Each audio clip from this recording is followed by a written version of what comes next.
കൊണ്ടിരുന്നു. ഡോക്ടർമാർ ഇതിന് ഒരു പരിഹാരമായിട്ട് പറഞ്ഞത് ഒരു സർജറി ചെയ്യുക എന്നാണ്.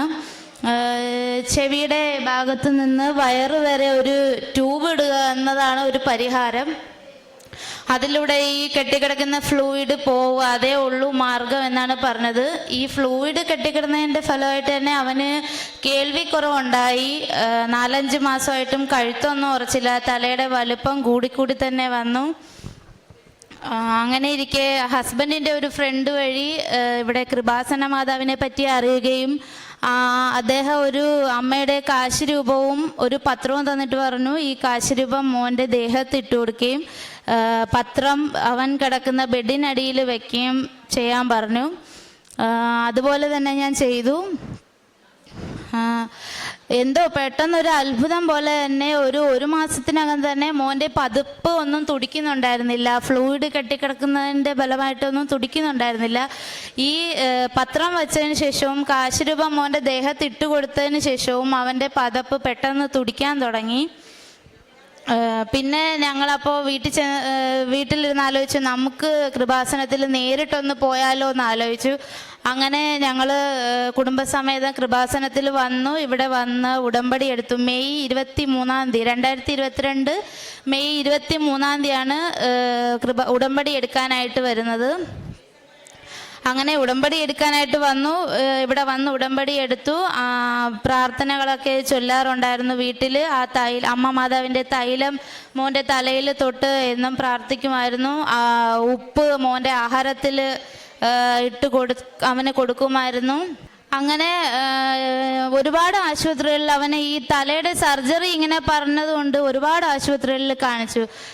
ഡോക്ടേഴ്സ് പറയുന്നത് സർജറി ചെയ്താലും മോന് ബുദ്ധിമുട്ടായിരിക്കും. കാര്യം അവൻ വളരുന്നതിനനുസരിച്ച് ഈ ട്യൂബ് മാറ്റിക്കൊണ്ടിരിക്കണം. പിന്നെ അത് വീഴാൻ പാടില്ല. അവൻ വീണ് കഴിഞ്ഞാൽ ട്യൂബ് പൊട്ടും. അപ്പോൾ പൊട്ടിയാൽ മോന് ഫിക്സ് വരും. അങ്ങനെ ഒരുപാട് ബുദ്ധിമുട്ടുകളായിരിക്കും എന്ന് പറഞ്ഞു. അങ്ങനെ വളരെയധികം ഞങ്ങൾ വിഷമിച്ചു. ഒരുപാട് ആശുപത്രികളിൽ കാണിച്ചു.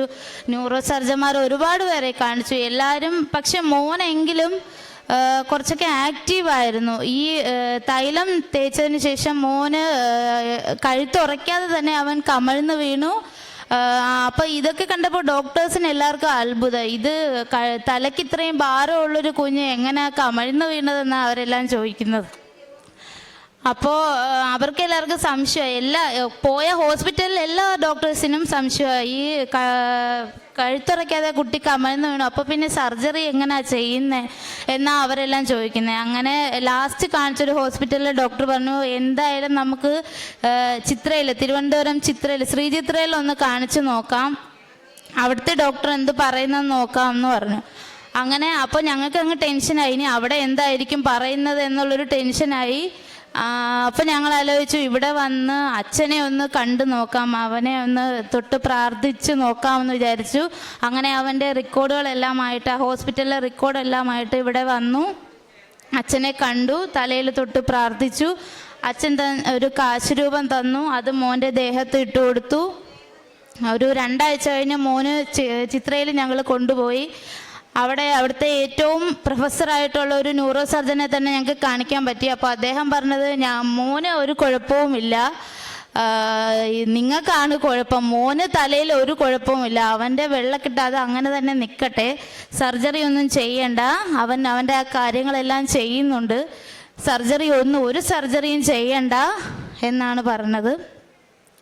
എങ്കിലും അങ്ങനെ പറഞ്ഞെങ്കിലും മനസ്സിലൊരു പേടിയായിരുന്നു. പിന്നീടും അപ്പോഴും ഇവിടെ സാക്ഷ്യം പറയാൻ വരണമെന്നുണ്ടായിരുന്നു. എങ്കിലും മനസ്സിലൊരു പേടിയായിരുന്നു. എങ്കിലും ഞാൻ ഉടമ്പടി അപ്പോൾ പിന്നെ പറഞ്ഞത് 6 മാസം കഴിഞ്ഞ് ചെക്കപ്പിന് വരണമെന്നാണ്. അപ്പം ഞാൻ വിചാരിച്ചു ഒന്നും കൂടെ ഉടമ്പടി പുതുക്കി. മോന് കേൾവിക്കുറവുണ്ടായിരുന്നു, ഈ തലയിൽ വെള്ളക്കെട്ട് വന്നതിൻ്റെതായിട്ട് കേൾവിക്കുറവുണ്ടായിരുന്നു. അപ്പോൾ അതൊക്കെ വെച്ച് ഞാൻ ഉടമ്പടി ഒന്നും കൂടെ പുതുക്കി. അങ്ങനെ ഉടമ്പടി പുതുക്കിയിട്ട് ഞാൻ വീണ്ടും 6 മാസം കഴിഞ്ഞപ്പോൾ വീണ്ടും ചെക്കപ്പിന് പോയി. അപ്പോഴും ഡോക്ടർ ആദ്യം പറഞ്ഞ പോലെ തന്നെ പറഞ്ഞത് അവന് ഒരു കുഴപ്പവും ഇല്ല, അവൻ ആക്റ്റീവാണ്, കുറച്ച് ഡിലേ വന്നാലും അവൻ്റെ കാര്യങ്ങളെല്ലാം അവൻ ചെയ്തോളും. മാസം തികയാതെ പ്രസവിച്ചല്ലേ, 6.5 മാസത്തിലൊക്കെ പ്രസവിച്ചുകൊണ്ട് അതിൻ്റെതായ ഡിലേ ഉള്ളൂ അവന്. അല്ലാതെ എല്ലാ കുട്ടികളെയും പോലെ തന്നെ അവൻ നോർമലാണ്, സാധാരണ പോലെയാണ്. ഇപ്പോൾ അവന് മെനിഞ്ഞാന്ന് 2 വയസ്സ് തികഞ്ഞു. ഇപ്പോൾ അവൻ ഓടി നടക്കും. അച്ഛ അമ്മ എല്ലാം സംസാരിക്കും. പിന്നെ വിളിച്ചാൽ ഓടി വരും. ഹിയറിംഗ് എയ്ഡ് ഇല്ലാതെ തന്നെ അവൻ കേൾക്കുന്നുണ്ട്, എല്ലാ കാര്യങ്ങളും പറയുന്നുണ്ട്, അവൻ്റെ കാര്യങ്ങളെല്ലാം ചെയ്യുന്നുണ്ട്, ഓടി നടക്കുന്നുണ്ട്, എല്ലാം ചെയ്യുന്നുണ്ട്.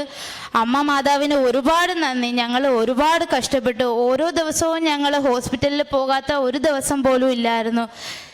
മിക്ക ദിവസങ്ങളിലും അവന് ഒരുപാട് തിരുവനന്തപുരം ഇങ്ങനെ ഓരോ ദിവസവും ഞങ്ങൾ ഹോസ്പിറ്റലിൽ കയറി ഇറങ്ങുമായിരുന്നു. അവന് ഓരോരോ ബുദ്ധിമുട്ടുകൾ കാരണം.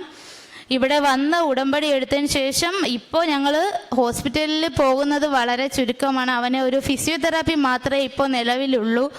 അതും അവൻ ഇപ്പോൾ നടന്നു തുടങ്ങിയോണ്ട് അതിൻ്റെയും ആവശ്യമില്ല. പിന്നെ എങ്കിലും ഞങ്ങളൊരു ചെക്കപ്പ് എന്ന നിലയിൽ മാത്രമേ അതിന് വേണ്ടിയിട്ട് പോകാറുള്ളൂ. അമ്മ മാതാവിന് ഒരുപാട് നന്ദി. ഞങ്ങൾ ഒരുപാട് കഷ്ടപ്പെട്ടു. അമ്മ മാതാവ് ഒരുപാട് ഞങ്ങളെ അനുഗ്രഹിച്ചു. പിന്നെ ഇവിടുന്ന് ഞങ്ങൾ പത്രം കിട്ടിയതും വാങ്ങിച്ചതും എല്ലാം ഞങ്ങൾ ഹോസ്പിറ്റലിൽ പോകാറുള്ളപ്പോൾ അവിടുത്തെ രോഗികളെ കണ്ട് അവർക്ക് കൊടുക്കും, ഇവിടുത്തെ കാര്യങ്ങളൊക്കെ പറയും. ഒരുപാട് പേര് ഞങ്ങൾ മുഖേന ഇവിടെ ഒരുപാട് പേര് വന്നവരുണ്ട്.